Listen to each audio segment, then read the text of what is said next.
جو خطرناک سوال ہے اس پہ میں پھنس گیا. مجھے ایک صاحب ہے انہوں نے فون کیا, یہ غالباً زبیر صاحب کے بھی کافی فالوور تھے, اور انہوں نے بتایا جی کہ اس طرح انجینئر صاحب ایک بات, بلکہ انہوں نے آپ کا نام نہیں لیا, تھے وہ بڑے چلاک شخص. انہوں نے کہا جی مجھے ایک بات بتائیں, انجینئر صاحب نے کفریہ بات بھی کی ہے. اوہ نعوذ باللہ. اچھا میں پریشان ہو گیا, میں کہا جی کس طرح؟ انہوں نے کہا جی مجھے ایک بات بتائیں کہ اللہ کے حلال کو حلال اور اللہ کے حرام کو حرام جو ہے یہ کیا نبی صلی اللہ علیہ وسلم اپنی مرضی سے کہہ سکتے ہیں؟ میں کہا جی میں سمجھ گیا کہ بات ہے ایسی. انہوں نے کہا نہیں. اچھا میں سمجھ گیا. وہ کہتے ہیں جی آپ مجھے یہ بتائیں کہ انجینئر صاحب یہ کہتے ہیں کہ جی اپنی ذات پہ حرام, انہوں نے اپنی ذات پہ بھی حرام کیسے کر دیا؟ ہاں جی, اس کی ایسے کفر نہیں ہو جاتا, نعوذ باللہ من ذالک. یہ بات یاد رکھیں. جواب میں ہاں جی میں اس کو جواب دیتا ہوں کیونکہ بات علمی تھی. میں یہ بار بار کہتا ہوں نا کہ میں اپنی ذات کی خاطر دین سے 1 روپیہ کمانے کو حرام سمجھتا ہوں. اس کا مقصد یہ حلال اور حرام کا مسئلہ بتانا نہیں ہوتا, یہ بتانا ہوتا ہے کہ مجھے سعودیہ سے ریال نہیں آ رہے ہیں اور نہ مجھے ایران سے کوئی ریال آ رہے ہیں. آپ لوگوں کی طرح جس طرح آپ لوگ ایران اور سعودیہ کا ایجنڈا اس ملک میں لانچ کر رہے ہیں سنی اور شیعہ مل کے, مجھے اس طرح کی کوئی امداد نہیں آتی. اور اس میں بار بار میں کہتا ہوں میں اپنی ذات کی خاطر سمجھتا ہوں, میں اس کو حرام نہیں سمجھتا. میں کہہ رہا ہوتا ہوں جب میں کہتا ہوں میں حرام نہیں سمجھتا, میرے پہ کفر نہیں آ سکتا.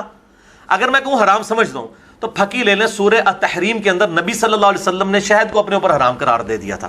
تو اللہ تعالیٰ نے فرمایا کہ آپ اس چیز کو کیوں حرام ٹھہرا لیتے ہیں جو اللہ نے حلال کی ہے. کوئی اللہ کے نبی پر اللہ نے کوئی کفر کا فتویٰ نہیں لگایا. نبی صلی اللہ علیہ وسلم نے بیویوں کی دل جوئی کے لیے ایسا کیا تھا تو اللہ تعالیٰ نے ان کو یہ تنبیہ کی. وہ تو خیر کھانے پینے کا مسئلہ تھا, شاید آپ کو پسند تھا. قرآن میں شاید کی فضیلت ہے, قرآن میں دین سے روزی روٹی کمانے کی کوئی اس طرح کی فضیلت نہیں آئی ہے جو ان لوگوں نے یہ ایک دم والی حدیث پیش کرتے ہیں, اس سے نمازوں کی تنخواہ ثابت کر رہے ہوتے ہیں. اتنے بے ایمان ہیں, وہ تو دم کے اوپر ہے اجرت, اس سے نمازیں پڑھانے کی تنخواہ کہاں سے ثابت ہوتی ہے؟ ٹھیک ہے, اور یہ اس طریقے سے لیتے ہیں. اس چیز کی کوئی اس طریقے سے نہیں. قرآن میں تو سورہ اعراف کھولیں جا کے, جب بھی کوئی نبی دعوت پیش کرتا ہے وہ کہتا ہے اے میری قوم, میں اس دین کی تبلیغ کے عوض تم سے کوئی اجرت نہیں مانگتا, میرا اجر میرے اللہ کے پاس ہے. کہتا ہے نا, میں وہی بات کو آج ماڈرن انداز میں کرنا چاہ رہا ہوں کہ میری روٹی روزی دین کے ساتھ نہیں جڑی, لہذا یہ نہ سمجھنا کہ میں روزی روٹی کمانے کے لیے اور چندوں کے لیے تو میں یہ بات بتا رہا ہوں. میں حق بات اس لیے بتا رہا ہوں, یہ میں وہ بتانا چاہ رہا ہوں, تو میں کوئی یہ تکبرانہ جملہ نہیں بول رہا ہوتا. کلیئریفائی ہو گیا؟ ٹھیک ہے. تو میں نے بار بار یہ بات کی, بلکہ اس کے اوپر میرا خلاف اس کے کلپ چڑھا, میرا تو جماعت المسلمین کے خلاف کلپ چڑھا ہوا ہے کہ وہ دین سے اجرت کمانے کو حرام سمجھتے ہیں, اور میں نے اس کے اندر میرے کلپ میں کہا ہے کہ دم کی اجرت یا قرآن کی تعلیم دے کے اجرت ایز اے ٹیوشن فی اگر کوئی کرتا ہے میں اس کو جائز سمجھتا ہوں, اگرچہ یہ پسندیدہ نہیں ہے, لیکن نمازوں کی طرح ڈنکے کی چوٹ پہ حرام ہے. یہ پہلے اپنے مولویوں سے پوچھیں نا کہ نمازوں کی تنخواہ کیوں لیتے ہیں. ٹھیک ہے, صحیح حدیث ہے سنن نسائی میں, اور امام حاکم نے بھی لی ہے, اور اسے مسلم کی شرط پہ صحیح کہا ہے. مجھ سے ایک کلپ میں نکل گیا تھا, صحیح مسلم میں, یہ حدیث سنن نسائی میں ہے, مشکات میں بھی موجود ہے, اذان والے چیپٹر کے آگے پیچھے دیکھ لیں مل جائے گی, کہ نبی صلی اللہ علیہ وآلہ وسلم نے فرمایا اپنا مؤذن اس شخص کو رکھو جو اذان دینے کی اجرت نہ لے.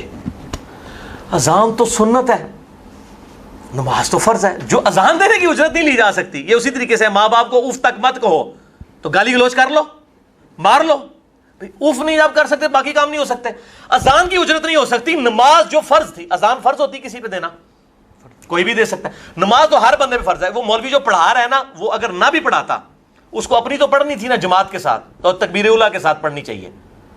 ٹھیک ہے, تو وہ اگر آگے مسلح پہ چلا گیا, پاکستان میں ہزاروں مسجدیں ہیں جس میں کوئی امام مسجد نہیں ہے جو تنخواہ لیتا ہو. ہمارے ایٹامک انرجی کے جتنے آفیسز ہیں, ٹھیک ہے جی, 60-70 ہزار ملازمین ہیں سارے اداروں کے ملا کے, کسی ایک مسجد میں بھی امام مسجد نہیں ہے جس کی تنخواہ ہو. وہی لوگ جمع ہوتے ہیں, ایک بندے کو آگے کر دیتے ہیں, اور الحمدللہ کوئی فرقہ واریت نہیں ہے. کوئی اہل حدیث نماز پڑھا رہا ہے, حنفی پیچھے پڑھ رہے ہوتے ہیں, تبلیغی جماعت والے پڑھ رہے ہوتے ہیں, تبلیغی جماعت والا کراتا ہے, اہل حدیث پیچھے پڑھ رہے ہوتے ہیں, ایون بریلوی کرا دیتے ہیں جماعت, سبز پگڑیوں والے, پیچھے لوگ نماز پڑھ رہے ہوتے ہیں, کوئی تفریق نہیں کرتے ہیں. یعنی وہی پریکٹیکلی جو ہم کہتے ہیں نا کہ ہارمونی لے کر آئیں. ٹھیک ہے نا جی, اور اس طرح کی ٹالرنس پائی جاتی ہے. تو یہ بھی لوگ, میں الحمدللہ آپ کو بتا دوں, آپ سب کو, میری الحمدللہ کئی سالوں سے نمازیں کسی ایسے امام کے پیچھے نہیں ہے جو تنخواہ لیتا ہے, الحمدللہ, جو نماز کی تنخواہ لیتا ہے. ایک یہ ہے کہ قاری کسی نے رکھا ہوا ہے قرآن پڑھانے کے لیے, ٹھیک ہے جی, اور 3-4 قاری رکھے ہیں, کوئی ایک نماز پڑھا دیتا ہے کوئی دوسری. ایک یہ نہیں چلاکی والا قاری نہیں کہ نال انہوں کیا ہے کہ نمازیں بھی پڑھانی ہے, نہیں. ایک مدرسے میں 10 قاری ہیں, نماز کے وقت آتے ہیں ان میں سے ایک آگے ہو کے نماز پڑھانا شروع کر دیتا ہے, یا کوئی اسٹوڈنٹ پڑھانا شروع کرتا ہے. اکثر تو اسٹوڈنٹ پڑھا رہے ہوتے ہیں, تو وہ تو بیچارے تنخواہ نہیں لے رہے ہوتے ہیں. تو الحمدللہ ہمارے آفس میں بھی, بلکہ 3 نمازوں میں تو میں خود امامت کرتا ہوں, بلکہ 4 میں, عصر, مغرب عشاء اور فجر، اس میں تو میں امام ہوتا ہوں الحمدللہ کئی سالوں سے. ایک ظہر کی نماز ہے جو آفس میں کبھی میں امامت کرا لیتا ہوں، کبھی اور امامت کروا لیتا ہے، اس میں نہیں ہوتا ہے. اثر چونکہ ہم پہلے پڑھا رہے ہوتے ہیں اس لیے زیادہ تر سلفی آ کے پڑھتے ہیں تو میں امامت کرتا ہوں. تو ہم تو مطلب اس کو اس طریقے سے، ہاں بالکل میں نے کلیریفائی کر دیا. تیسری بات علی بھائی یہ ہے کہ آپ دوسری بات کون سی تھی مجھے بھول گیا. یہ ہوگی نا آپ کی کیا دوسری تو یہ تھی نا کہ یعنی کفر پہ جاتی ہے بات کہ ہاں وہ نعوذ باللہ